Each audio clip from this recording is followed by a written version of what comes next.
हमारे शरणदाता, हम पर अपनी दया दृष्टि डाल। अपनी अभियांजित प्रजा की ओर कृपा दृष्टि फेर। तेरे प्रांगण में एक दिन रहना अन्यतर 1000 दिन रहने से भी अधिक सुखद है। पिता और पुत्र और पवित्र आत्मा के नाम पर। हमारे प्रभु यीशु ख्रीस्त की कृपा, ईश्वर का प्रेम तथा पवित्र आत्मा का साहचर्य आप सबों को प्राप्त हो।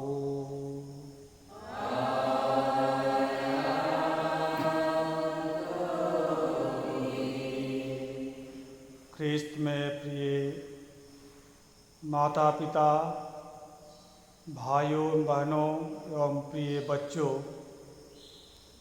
आज वर्ष का सामान्य 20वां रविवार है।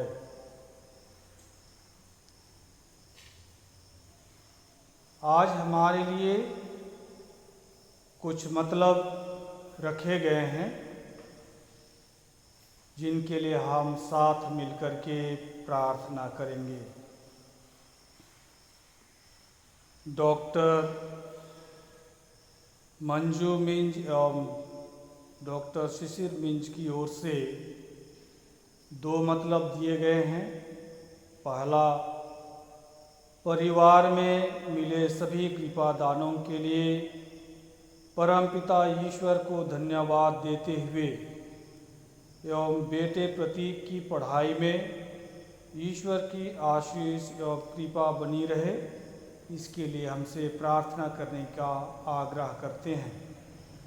दूसरा, हमारे पूरे समाज एवं हमारे देश भर में पीड़ित सभी कोरोना मरीजों को शारीरिक एवं आध्यात्मिक चंगाई मिल सके, इसके लिए भी हम प्रार्थना करेंगे।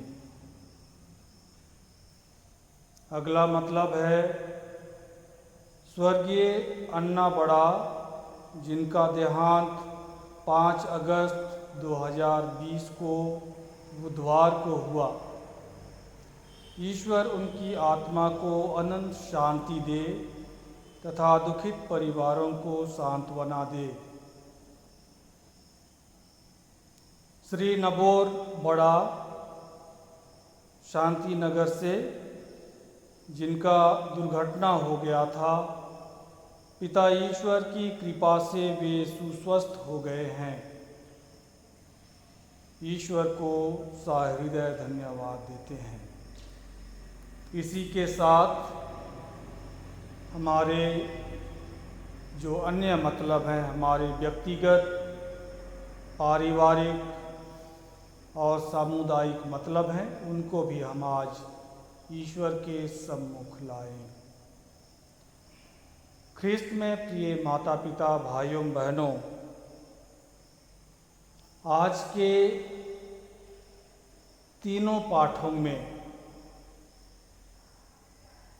नबी ईसायास के ग्रंथ से हम पाठ सुनेंगे। रोमियों के नाम पौलुस की चिट्ठी से हम सुनेंगे और मत्ती के सुसमाचार से हम कुछ अंश सुनेंगे। इन तीनों ही पाठों में ईश्वर के राज्य की व्यापकता और विश्वास की बात कही गई है। ईश्वर का राज्य कितना व्यापक है, कितना बृहत है। ये एक कोई खास वर्ग, जाति या धर्म के लिए रिजर्व नहीं है, ये सबको समाहित करता है, सार्वभौमिक है, कैथोलिक है।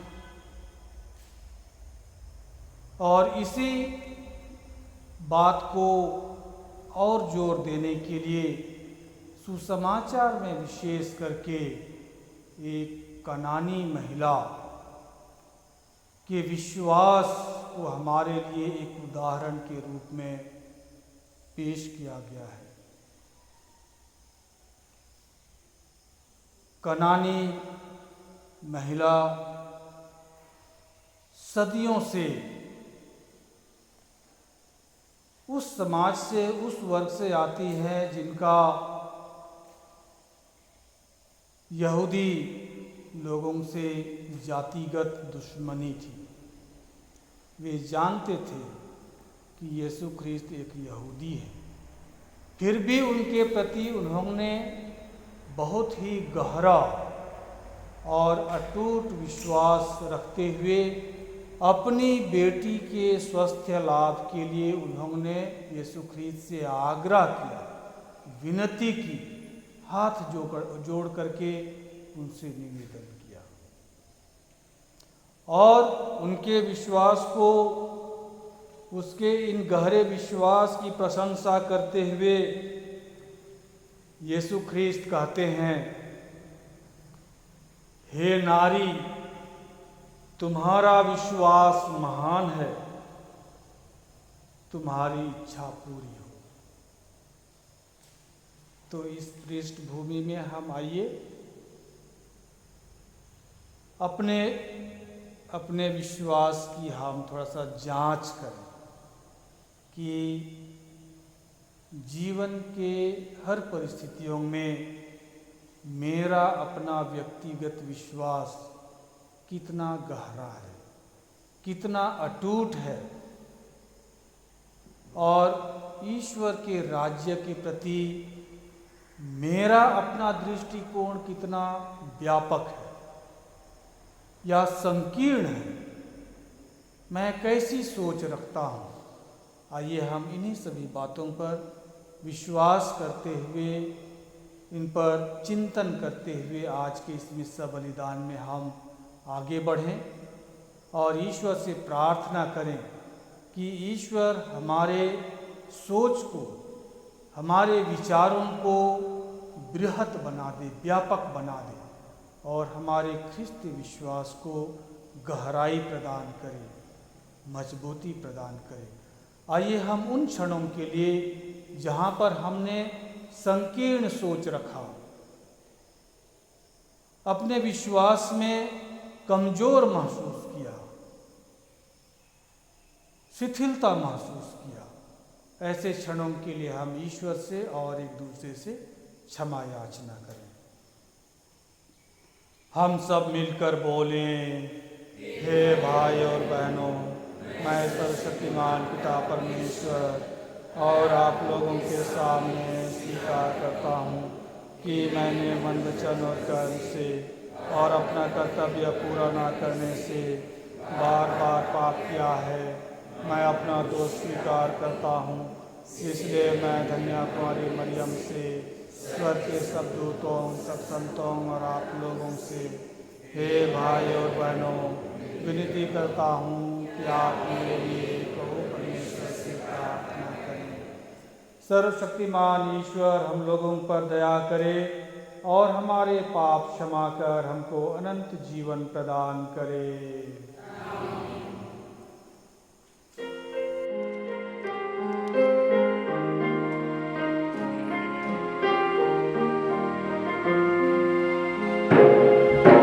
दया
शक्तिमान परम दयालु ईश्वर, तूने अपने भक्तों के लिए ऐसे वरदान तैयार किए हैं जिन्हें ना आँखों ने देखा ना कानों ने सुना है। हमारे हृदय में अपनी प्रेम धारा प्रवाहित कर, जिससे हम तुझे सब कुछ में और सबसे बढ़कर प्यार करें तथा उस स्वर्गिक पुरस्कार के सहभागी बन जाएं जो हमारी कल्पना से परे है। ऐसी कृपा कर हमारे प्रभु और तेरे पुत्र यीशु ख्रीस्त के द्वारा, जो ईश्वर होकर तेरे तथा पवित्र आत्मा के साथ युगानुयुग जीते और राज्य करते हैं।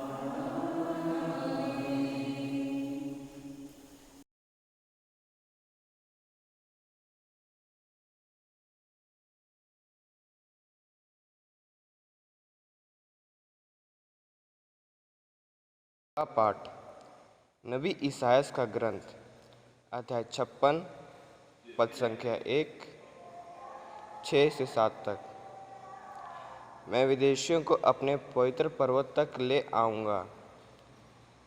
प्रभु यह कहता है, न्याय बनाए रखो और धर्म का पालन करो, क्योंकि मुक्ति निकट है और मेरी न्याय प्रियता शीघ्र ही प्रकट हो जाएगी। जो विदेशी प्रभु के अनुयायी बन गए हैं, जिससे वे उसकी सेवा करें, उसका नाम लेते रहें और उसके भक्त बन जाएं। और वे सब जो विश्राम दिवस मानते हैं और उसे अपवित्र नहीं करते, मैं उन लोगों को अपने पवित्र पर्वत तक ले आऊँगा। मैं उन्हें अपने प्रार्थना गृह में आनंद प्रदान करूँगा। मैं अपनी वेदी पर उनके होम बलिदान स्वीकार करूँगा, क्योंकि मेरा घर सब राष्ट्रों का प्रार्थना गृह कहलाएगा।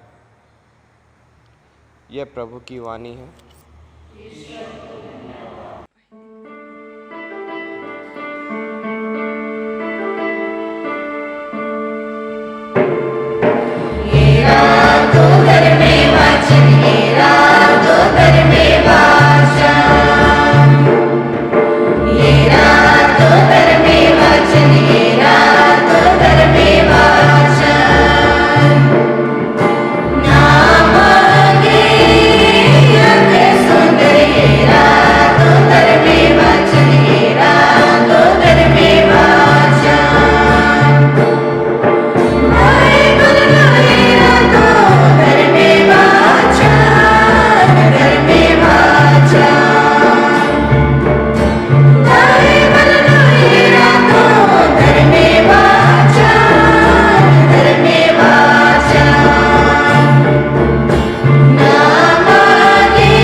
दूसरा पाठ रोमियो के नाम संत पौलुस का पत्र अध्याय 11 पद संख्या 13 से 15, 29 से 32 तक।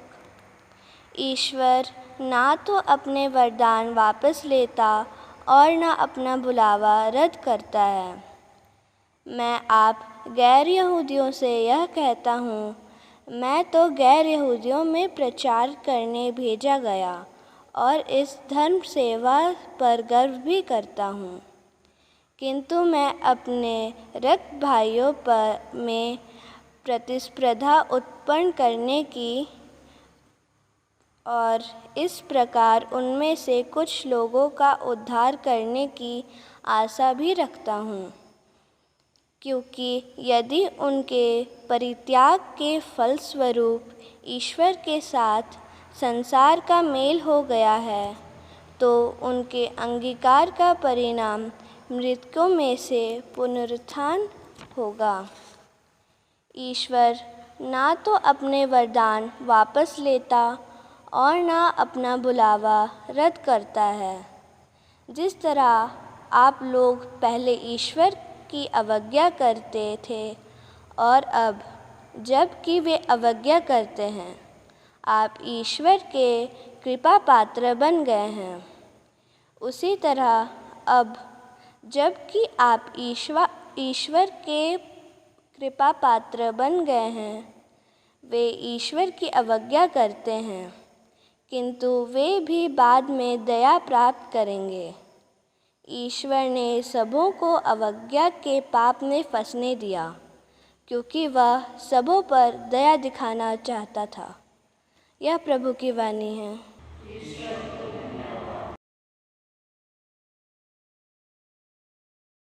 प्रभु आप लोगों के साथ हो।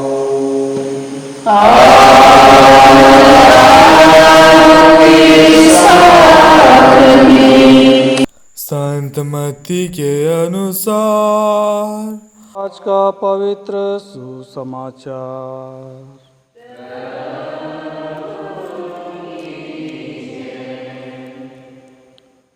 हे नारी, तुम्हारा विश्वास महान है।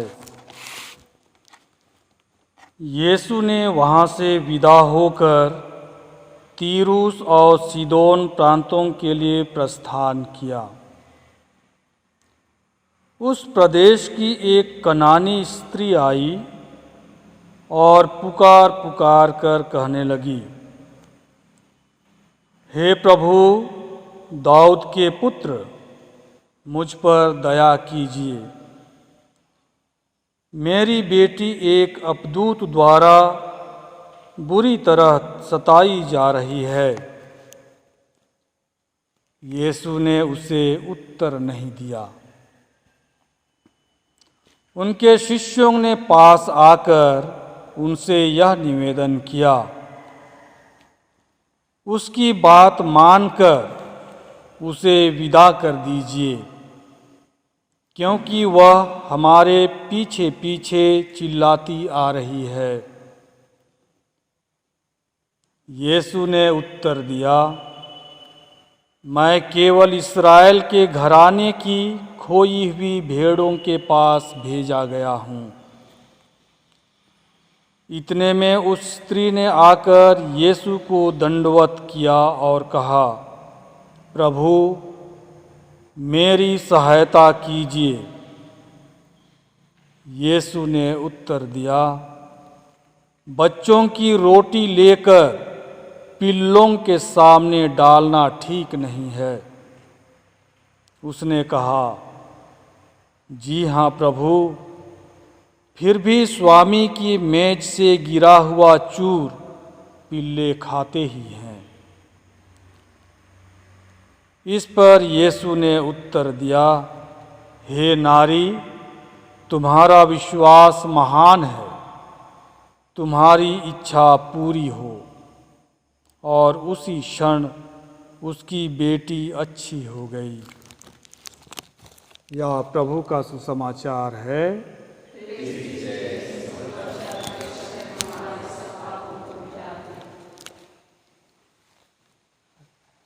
आइए हम क्रूस का चिन्ह बनाएं। पिता और पुत्र और पवित्र आत्मा के नाम पर, आमीन।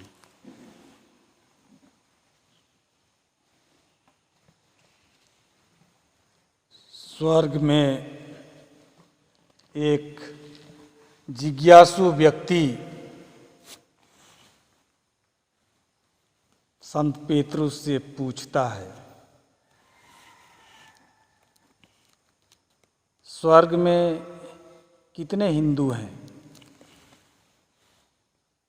पेतरुस ने कहा, एक भी नहीं।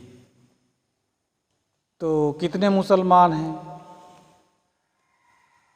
तो पेतरुस ने कहा, मुसलमान भी नहीं है। तब तो सिर्फ ख्रिस्ती केवल होंगे, बहुत सारे ख्रिस्ती होंगे। तो पेतरुस ने जवाब दिए, ख्रिस्ती भी नहीं है। तो उस जिज्ञासु व्यक्ति को बहुत आश्चर्य हुआ और आखिरी में उसने कहा, तब तो उसमें कैथोलिक ही केवल होंगे। तो पेतरुस ने कहा कि कैथोलिक भी नहीं है। देखिए, ईश्वर के नज़रों में किसी प्रकार का भेदभाव नहीं है, सब बराबर हैं। ईश्वर किसी के साथ जाति, धर्म, रंग के आधार पर भेदभाव नहीं करता है।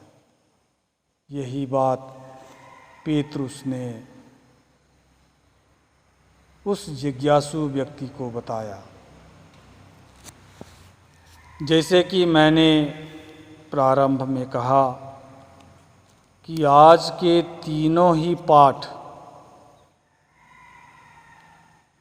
ईश्वर के राज्य की व्यापकता के बारे में बात करते हैं। कितना बृहत है ये, कितना सबको समाहित कर लेता है। हर वर्ग, हर धर्म, हर रंग के लोगों को, जाति के लोगों को ये अपने में समाहित कर लेता है, आश्रय प्रदान करता है। इसीलिए पहले पाठ में नबी ईसायास के ग्रंथ से अंतिम वाक्य आज के पाठ में हमने सुना, उनके होम और बलिदान स्वीकार करूंगा, क्योंकि मेरा घर सब राष्ट्रों का प्रार्थना गृह कहलाएगा। सब राष्ट्रों का। ये बात नबी ईसायास के ग्रंथ में बहुत पहले कही गई है। रोमियों के नाम चिट्ठी में संत पौलुस, जो कि गैर यहूदियों के बीच में जाकर के जिन्होंने सुसमाचार का प्रचार किया था, वे कहते हैं कि सबसे पहले चूंकि आप लोग ईश्वर की चुनी हुई जाति थे और आपने इनकार कर दिया, इसलिए गैर यहूदियों तक जाने के लिए, ईश्वर का सुसमाचार का प्रचार करने के लिए रास्ता खुल गया। इसलिए ईश्वर की मुक्ति गैर यहूदियों के लिए भी है। और आज के सुसमाचार में विशेष रूप से इस कनानी महिला के विश्वास की चर्चा है। अगर इस पर हम गौर करेंगे तो हमको बड़ा आश्चर्य होगा। पहली बात तो पहला ही वाक्य में लिखा गया है, यीशु ने वहाँ से विदा होकर तीरूस और सीदोन प्रांतों के लिए प्रस्थान किया। ये यहूदियों के क्षेत्र से बाहर निकल करके तीरूस और सीदोन प्रांत, जहाँ पर गैर यहूदी रहते हैं, उस प्रांत में जा रहे हैं। और वर्तमान में ये तीरूस और सीदोन लेबानोन में है। तो यहाँ पर इस कनानी महिला से उसकी मुलाकात होती है। और जैसे मैंने कहा था कि कनानियों का यहूदियों से सदियों से जन्मजात जातीय दुश्मनी थी। वे एक दूसरे को देखना पसंद नहीं करते थे, एक दूसरे के साथ उठना बैठना पसंद नहीं करते थे। फिर भी इस कनानी महिला का यीशु ख्रीस्त पर अटूट विश्वास था, इसीलिए अपना समस्या लेकर के आती है। अपना खुद का समस्या नहीं, दूसरे के लिए, अपनी बेटी के स्वास्थ्य लाभ के लिए निवेदन करने के लिए आती हैं। और प्रारंभ में क्या हुआ, जब उन्होंने निवेदन किया तो यीशु ने उनकी बातों को अनसुना कर दिया, सुना ही नहीं। तब चेले यीशु ख्रीस्त से कहते हैं कि अरे उसकी बात को सुन करके आप उसके लिए कुछ कर दीजिए, हमारे पीछे पीछे चिल्लाते हुए आ रही है, परेशान कर रही है। तो यीशु ख्रीस्त ने फिर क्या कहा, मैं तो इस्राएल के खोए हुए भेड़ों को ढूंढने के लिए, खोजने के लिए भेजा गया हूं। फिर भी वो हिम्मत नहीं हारती है, हताश निराश नहीं होती है। 2 बार उसका बात को टाल दिया गया। फिर तीसरी बार उसके सामने घुटने टेक कर दंडवत करके निवेदन करती है, प्रभु मेरी सहायता कीजिए। तो उस समय भी बड़ा विचित्र जवाब कि बच्चों की रोटी लेकर पिल्लों के सामने डालना उचित नहीं है। ये बड़ा ही विवादास्पद, कॉन्ट्राडिक्शन करने वाला एक जवाब है। इस पर बहुत सारे मतभेद है, अलग अलग तरह से इसकी व्याख्या की जाती है। लेकिन फिर भी यीशु ख्रीस्त ने जिस भी मनोभाव से इस पिल्ले शब्द का प्रयोग किया, तो हो सकता है कि ये हमारे घर के एक सदस्य के रूप में गिने जाते हैं। हमारे घर में जो पिल्ले होते हैं, जो कुत्ते होते हैं, वे घर के एक पारिवारिक सदस्य के रूप में, इसलिए प्रेम के साथ में शायद यीशु ख्रीस्त ने ये अभिव्यक्ति दी। तब उनका जवाब बड़ा ही यीशु ख्रीस्त को प्रभावित करने वाला जवाब था कि फिर भी मेज के नीचे जो रोटी के टुकड़े गिरते हैं उसको पिल्ले खाते ही हैं। मुझे मालूम है स्वामी कि आपकी पहली प्राथमिकता इस्राएली जनता है, यहूदी हैं, लेकिन उसी के साथ साथ में एक टुकड़ा रोटी का एक टुकड़ा अगर हमारे तरफ भी फेंक दे तो हमारा भी भला होगा। आप हमारे लिए भी आए हैं, हमें भी बचाने के लिए आए हैं। तो इसी उनके गहरे विश्वास को देख करके यीशु ख्रीस्त ने उनके विश्वास की प्रशंसा की, हे नारी तुम्हारा विश्वास महान है। मैंने ऐसा विश्वास यहूदियों के बीच में भी नहीं देखा, अपने लोगों के बीच में भी नहीं देखा। इसीलिए उनके इस गहरे विश्वास को वे पुरस्कृत करते हैं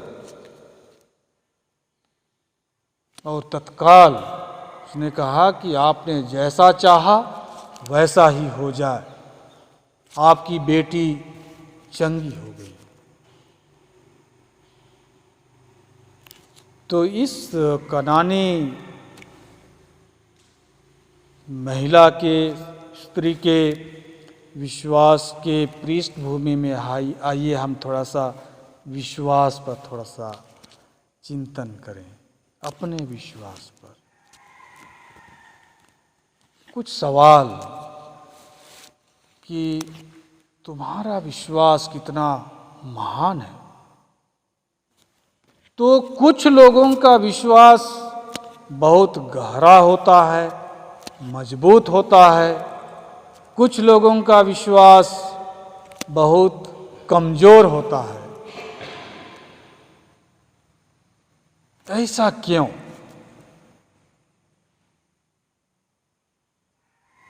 इसी को दूसरे शब्दों में अगर हम कहें तो किसी किसी व्यक्ति का स्वस्थ बहुत अच्छा रहता है, शारीरिक स्वस्थ वे मजबूत रहते हैं,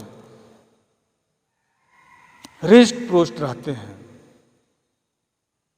लेकिन कुछ व्यक्तियों का शारीरिक स्वास्थ्य लाभ बहुत कमजोर होता है। ऐसा क्यों? तो इसका जवाब यही हो सकता है कि कुछ व्यक्तियों में माता पिता की ओर से ही कुछ शारीरिक कमजोरी बच्चों के ऊपर आ जाता है। ये एक कारण हो सकता है किसी किसी व्यक्ति के शारीरिक रूप से कमजोर होने का। और दूसरा कारण हो सकता है कि हम अपने शारीरिक स्वास्थ्य की चिंता नहीं करते हैं, इसको हम नज़रअंदाज करते हैं, इसलिए किसी किसी का शारीरिक स्वास्थ्य कमजोर हो सकता है। तो ऐसी ही बात आध्यात्मिक स्वास्थ्य के बारे में भी लागू होती है। हो सकता है कुछ विश्वास में कमी या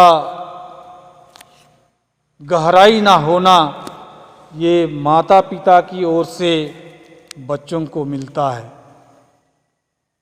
उनके गहरा विश्वास, मजबूत विश्वास ना होने के कारण या उनको एक अच्छा उदाहरण नहीं मिलने के कारण बच्चों का विश्वास शुरू से ही कमज़ोर होता है। उनको एक अच्छा उदाहरण, एक अच्छा नमूना, एक धार्मिक माहौल नहीं मिल पाता है, इसलिए उनका धार्मिक विश्वास कमज़ोर हो सकता है। ये माता पिता के तरफ से हो सकता है। और दूसरी बात उसी तरह से कि हम जिस तरह से अपने शारीरिक स्वास्थ्य की चिंता नहीं करते हैं, उनकी देखभाल नहीं करते हैं, वैसे ही हमारे आध्यात्मिक जीवन को, हम आध्यात्मिक विश्वास को, धार्मिक विश्वास की हम चिंता ना करते हों, उसको हम नज़रअंदाज करते हों, इस कारण से हमारा विश्वास कमज़ोर होता होगा।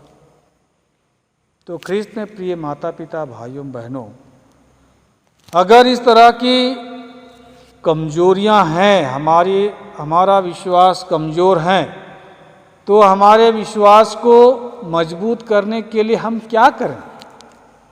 तो उसके लिए भी तो कुछ रास्ता होना चाहिए। तो उसके लिए रास्ता है, विभिन्न रास्ते हैं।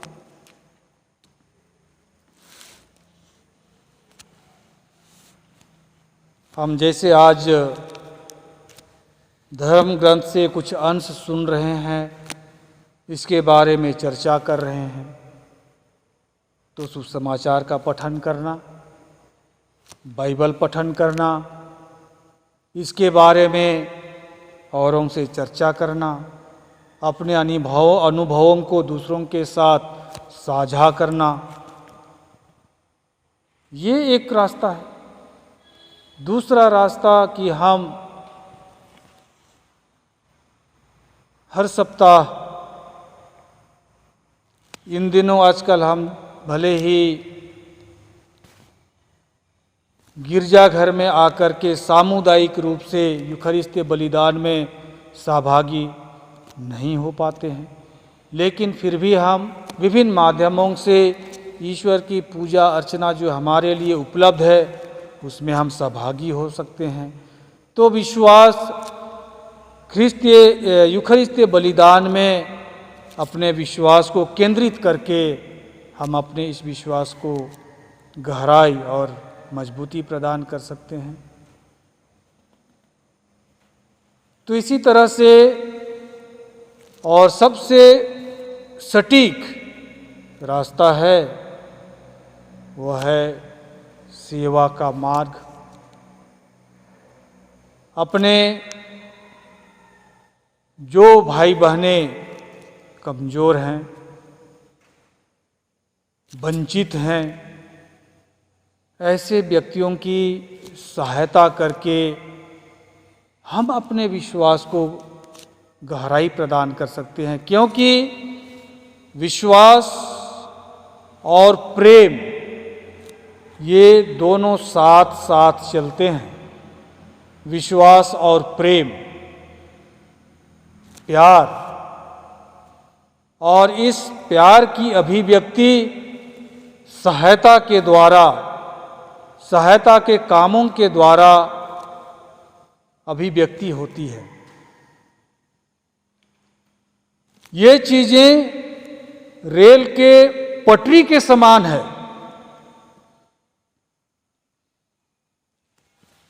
एक पटरी अगर विश्वास का है तो दूसरा पटरी प्रेम का है। दोनों पैरेलल चलेंगे, दोनों साथ साथ चलेंगे। कहीं पर सिर्फ एक ही पटरी नहीं रहेगा, नहीं तो ट्रेन नहीं चल पाएगी। तो आइए आज हम यही सभी रास्ते हैं, साधन हैं, हमारे खुद के अपने विश्वास को सुदृढ़ करने के लिए, मजबूत करने के लिए आज इसी कनानी महिला के समान हमको अपने विश्वास में अडिग बने रहना है। कई बार लगेगा कि हम प्रार्थना करते हैं, हमारी प्रार्थनाएं उस समय नहीं सुनी जाती है, लेकिन इसी के समान उसमें बने रहना है। और अंततः हमने देखा कि इस कनानी महिला की प्रार्थना निवेदन सुनी गई और उसके विश्वास की प्रशंसा यीशु ख्रीस्त ने की। उस कनानी महिला ने अपनी पुत्री के लिए प्रार्थना की। आज हम अपने अपने बच्चों के लिए प्रार्थना करें, उनके अच्छे स्वास्थ्य के लिए प्रार्थना करें। शारीरिक, आध्यात्मिक, मनोवैज्ञानिक सब प्रकार का स्वास्थ्य लाभ उनको मिले। और आज जब हम ईश्वर से इसी माँ के समान, कनानी महिला के समान अपने अपने बच्चों के लिए प्रार्थना करेंगे, अनुनय विनय करेंगे, तो ईश्वर निश्चय ही हमारे बच्चों पर अपनी आशीर्वाद बरसाएंगे, अपना आशीर्वाद प्रदान करेंगे। क्रूस का चिन्ह पिता और पुत्र और पवित्र आत्मा के नाम पर, आमीन।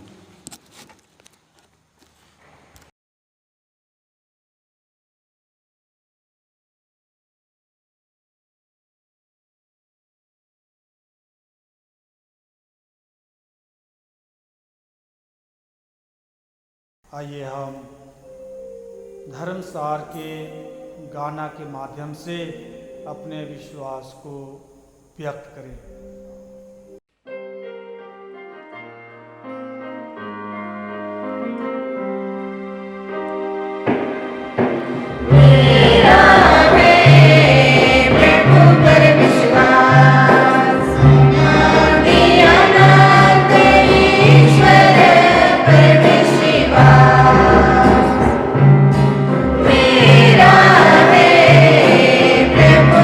विश्वास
ईश्वर की आराधना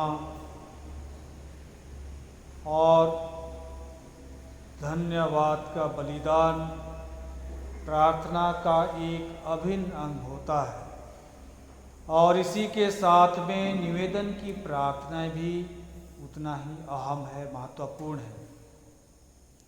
आइए हम आज अपने जो भी प्रार्थनाएं हैं, ज़रूरतें हैं, निवेदन हैं, उनको ईश्वर के सम्मुख लाएं, उनके चरणों में अर्पित करें। प्यारे भाई बहनों, हम सर्वशक्तिमान ईश्वर से प्रार्थना करें कि वह संसार के समस्त परिवारों को अपने कृपा दानों से भर दे और उनमें एकता और शांति बनाए रखे। हम भी परस्पर प्रेम और सहयोग द्वारा स्वर्ग की ओर बढ़ें। संत पिता फ्रांसिस अपने व्यक्तिगत उदाहरण और शिक्षा से मानव जाति की एकता बनाए रखें, इसके लिए हम निवेदन करें। सब लोग यह समझें कि मानव जाति एक परिवार है और सब लोग एक ही लक्ष्य के लिए बुलाए गए हैं कि यहाँ शांतिपूर्वक जीवन बिताकर हम स्वर्ग पहुँच सकें। इसके लिए हम निवेदन करें। हमारे धर्माध्यक्ष और कलीसिया के सब धर्माध्यक्ष अपनी शिक्षा से सब परिवारों को सच्चे जीवन का मार्गदर्शन करें। हम निवेदन करें। सब लोग यह समझें कि विवाह एक पवित्र संस्कार है, अतः उसे उचित रीति से स्वीकार करें और उसमें की गई प्रतिज्ञाओं के अनुसार जीवन भर सुदृढ़ बने रहें। हम निवेदन करें।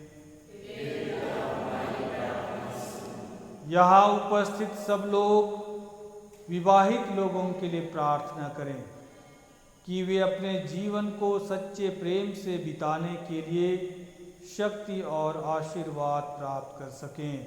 हम निवेदन करें।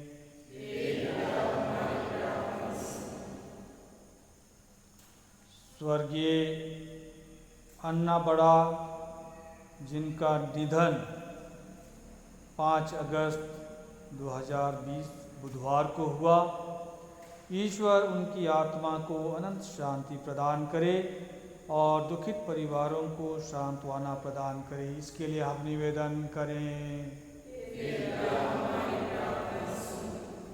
जैसे मैंने कहा कि हिस्सा बलिदान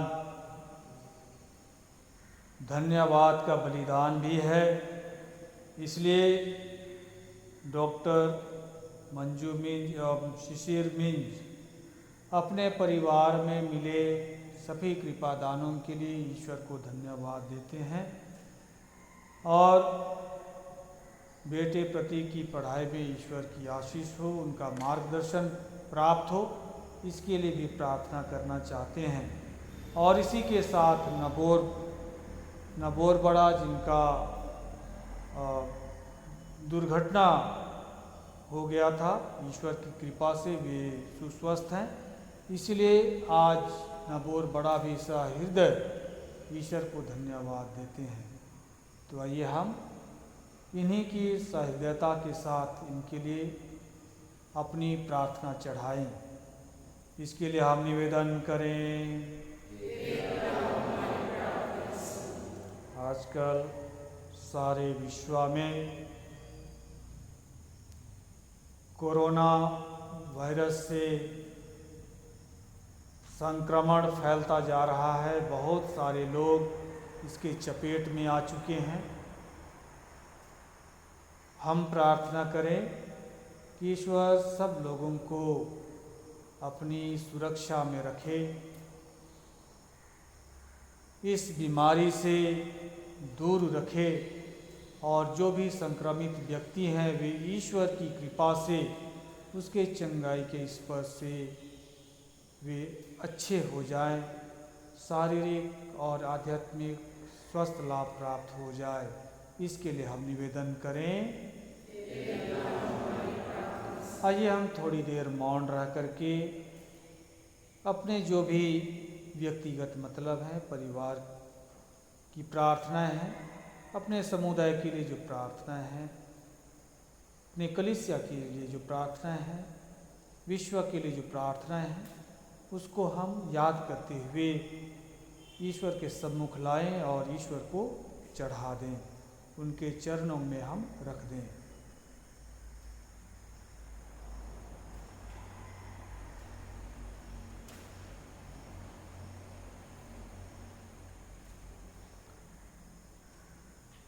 हे सर्वशक्तिमान पिता, यहाँ उपस्थित हम सबकी प्रार्थनाएं सुन, सब परिवारों को अपने कृपा दानों से भर दे कि वे यहाँ शांतिपूर्वक जीवन बिताकर स्वर्ग के बृहत् परिवार में शामिल हों। ऐसी कृपा कर अपने प्रभु ख्रीस्त के द्वारा चढ़ाओ।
भाई और बहनों, प्रार्थना कीजिए कि सर्वशक्तिमान पिता परमेश्वर हमारा यह बलिदान ग्रहण करे।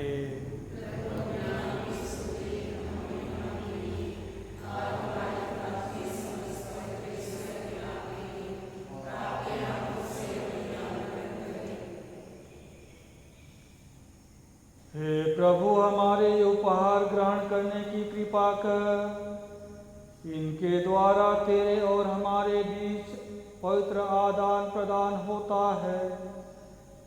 ये तेरे ही दान है, इनके अर्पण द्वारा हम तुझको ही प्राप्त कर सकें। ऐसा वर दे हमारे प्रभु ख्रीस्त के द्वारा।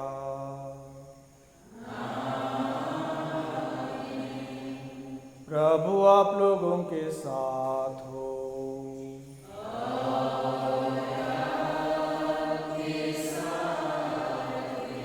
प्रभु में मन लगाइए।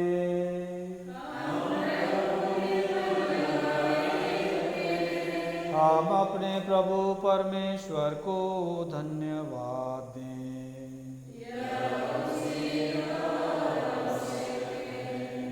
हे पूज्य पिता, या परम उचित हमारा कर्तव्य तथा कल्याण है कि हम सदा और सर्वत्र तुझे धन्यवाद दें। तुझी में हम जीते, कार्य करते और बने रहते हैं। इस पृथ्वी पर निवास करते समय हम न केवल प्रतिदिन तेरे प्रेम का अनुभव करते, वरन अनंत जीवन की प्रतिज्ञा के अधिकारी बन गए हैं। जिस पवित्र आत्मा ने प्रभु यीशु को मृतकों में से जीवित कर दिया है, उसी के प्रथम फल प्राप्त करने से हमें यह आशा मिली है कि हम अनंत पास्का के भागी सदा सर्वदा बने रहेंगे। इसलिए हम तुझे धन्यवाद देते और स्वर्गदूतों के साथ तेरा गुणगान करते हुए निरंतर एक स्वर से गाते हैं।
परमपिता, तू वास्तव में पवित्र है, सारी पवित्रता का स्रोत है। हम तुझसे निवेदन करते हैं तो यह उपहार अपने आत्मा के संस्पर्श से पवित्र कर दे, क्या हमारे प्रभु यीशु ख्रीस्त का शरीर तथा रक्त बन जाए। जिस रात को यीशु स्वेच्छा से मृत्यु के लिए सौंपे गए, उन्होंने रोटी ली, तुझे धन्यवाद दिया और रोटी तोड़कर उसे अपने शिष्यों को देते हुए कहा, तुम सब इसे लो और खाओ, यह मेरा शरीर है जो तुम्हारे लिए बलि चढ़ाया जाएगा।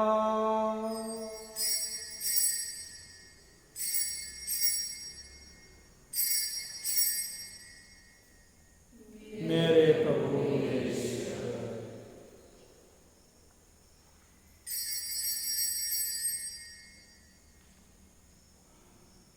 इसी भांति भोजन के बाद उन्होंने कटोरा लिया, तुझे धन्यवाद दिया और उसे अपने शिष्यों को देते हुए कहा, तुम सब इसे लो और पियो, या मेरे रक्त का कटोरा है, नवीन और अनंत व्यवस्थान कर जो तुम्हारे और बहुतों के पापों की क्षमा के लिए बहाया जाएगा।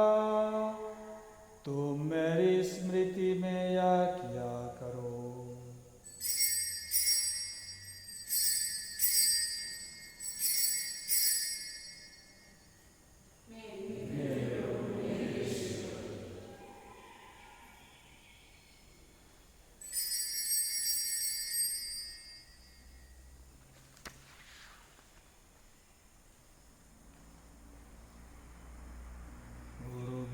Yesus ge o he ma,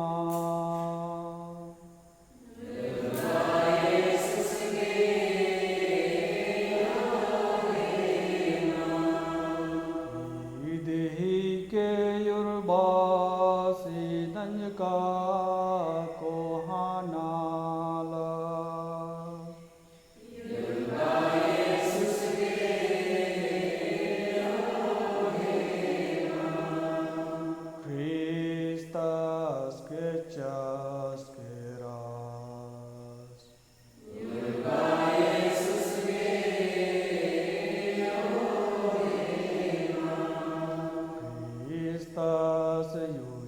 वचोचा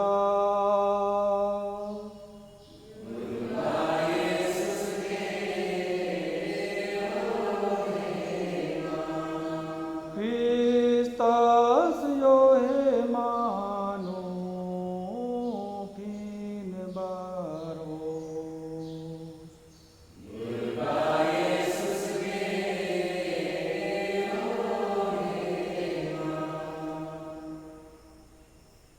हे परमपिता, यह आज्ञा मानकर अपने प्रभु की मृत्यु और पुनरुत्थान की स्मृति में तुझे जीवन की रोटी और मुक्ति का कटोरा चढ़ाते हैं। हम तुझे धन्यवाद देते हैं कि तूने हमें अपने सम्मुख उपस्थित होने और अपनी सेवा करने का सौभाग्य प्रदान किया है। हमारा नम्र निवेदन है कि हम सब जो ख्रीस्त का शरीर तथा रक्त ग्रहण करते हैं, पवित्र आत्मा के द्वारा एकता के सूत्र में बंधे रहें।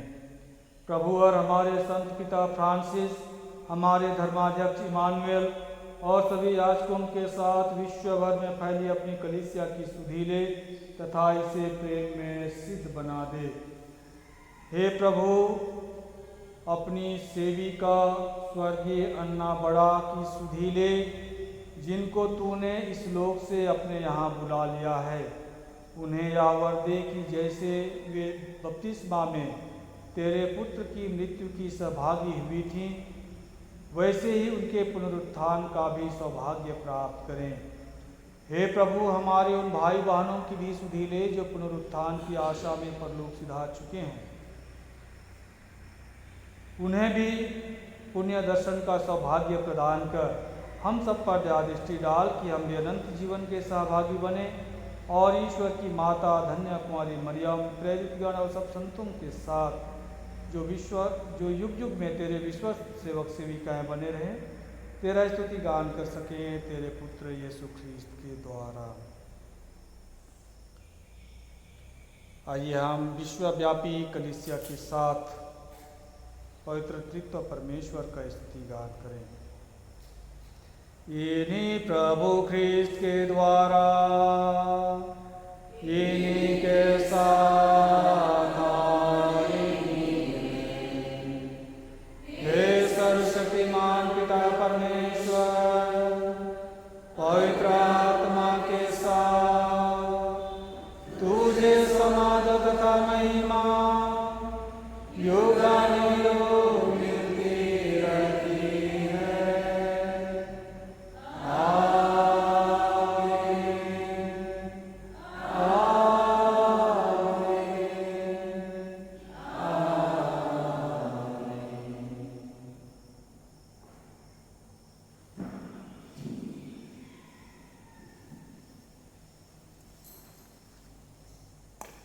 हम सब मिलकर पिता परमेश्वर से प्रार्थना करें, जैसे प्रभु यीशु ख्रीस्त ने हमें सिखाया है।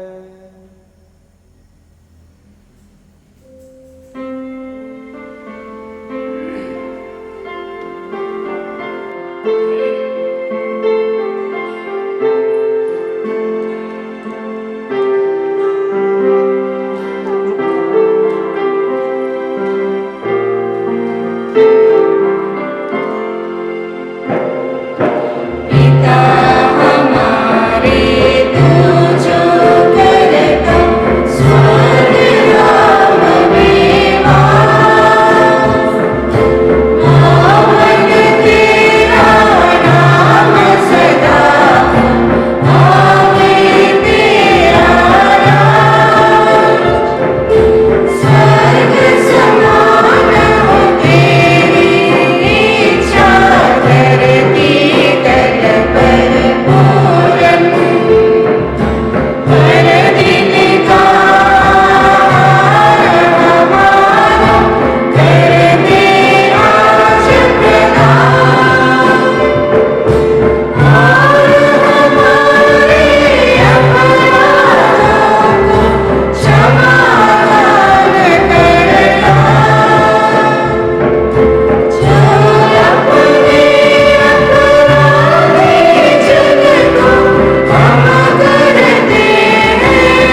प्रार्थना करते हैं। सभी बुराइयों से हमें बचा और इस जीवन में हमें कृपा पूर्वक शांति प्रदान कर। हम तेरी दया से सदा पाप से दूर और हर विपत्ति से सुरक्षित रहें और उस दिन की प्रतीक्षा करते रहें जब हमारे मुक्तिदाता यीशु ख्रिस्त फिर प्रकट होकर हमारी मंगलमय आशा पूरी करेंगे। क्योंकि तेरा राज्य, तेरा सामर्थ्य और तेरी महिमा अनंत काल तक बनी रहती है। हे प्रभु यीशु ख्रिस्त, तूने अपने प्रेरितों से कहा है, मैं तुम्हारे लिए शांति छोड़ जाता हूँ, अपनी शांति तुम्हें प्रदान करता हूँ। तू हमारे पापों पर नहीं, अपनी कलीसिया के विश्वास पर दृष्टि डाल और उसे शांति तथा एकता प्रदान कर। तू युगानुयुग जीता और राज्य करता है। प्रभु की शांति सदा आप लोगों के साथ रहे।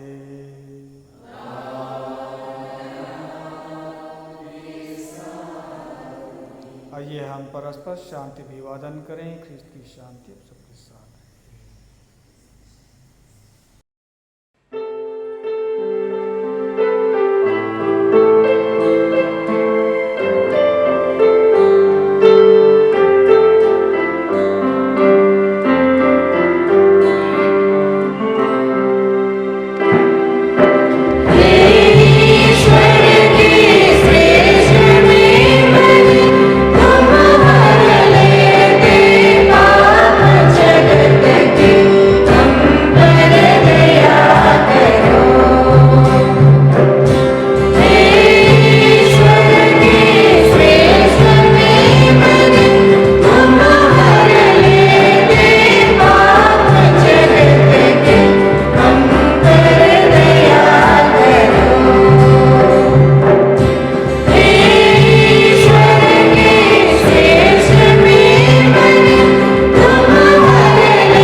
Awa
रविवारीय मिस्सा बलिदान में जो भी बच्चे भाग ले रहे हैं, अभी सभी बच्चे अपने अपने परिवार में वेदी के सामने या जहाँ कहीं भी बैठ कर के इस मिस्सा बलिदान में भाग ले रहे हैं, ईश्वर की आराधना कर रहे हैं, ईश्वर के सम्मुख प्रार्थना कर रहे हैं, वे खड़े हो जाएंगे ताकि हम सभी बच्चों के लिए ईश्वर की आशीर्वाद की कामना कर सकेंगे।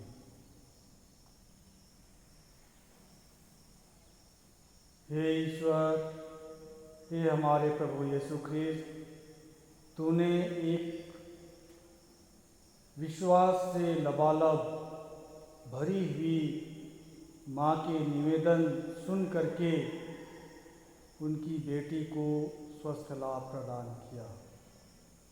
आज हम हमारे सभी परिवार के बच्चों के लिए आपसे अनुनय विनय कर रहे हैं, प्रार्थना कर रहे हैं, उन पर अपनी दया दृष्टि फेरने की कृपा कर हमारे बच्चों को सब प्रकार से हर दृष्टिकोण से स्वस्थ रखने की कृपा कर उन्हें शारीरिक, आध्यात्मिक, मानसिक और मनोवैज्ञानिक स्वास्थ्य प्रदान कर।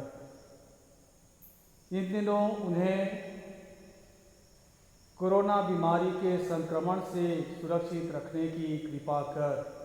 वे अपने घरों में रह कर के इन दिनों माता पिता की सहायता कर रहे हैं, अपना अध्ययन कर रहे हैं, उनके कामों में भी आप भरपूर आशीष बरसाने की कृपा कर।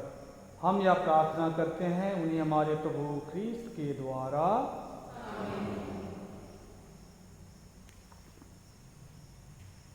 प्रसाद भजन। प्रभु का कहना है, स्वर्ग से उतरी जीवंत रोटी मैं हूँ, यदि कोई यह रोटी खाए तो वह सदा जीवित रहेगा। हम प्रार्थना करें।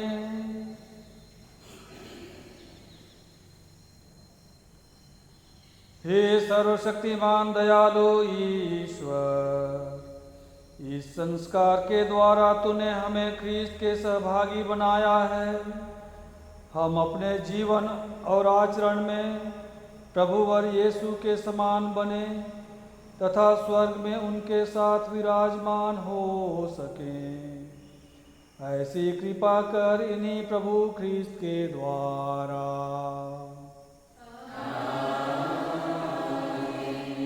प्रभु आप लोगों के साथ हो।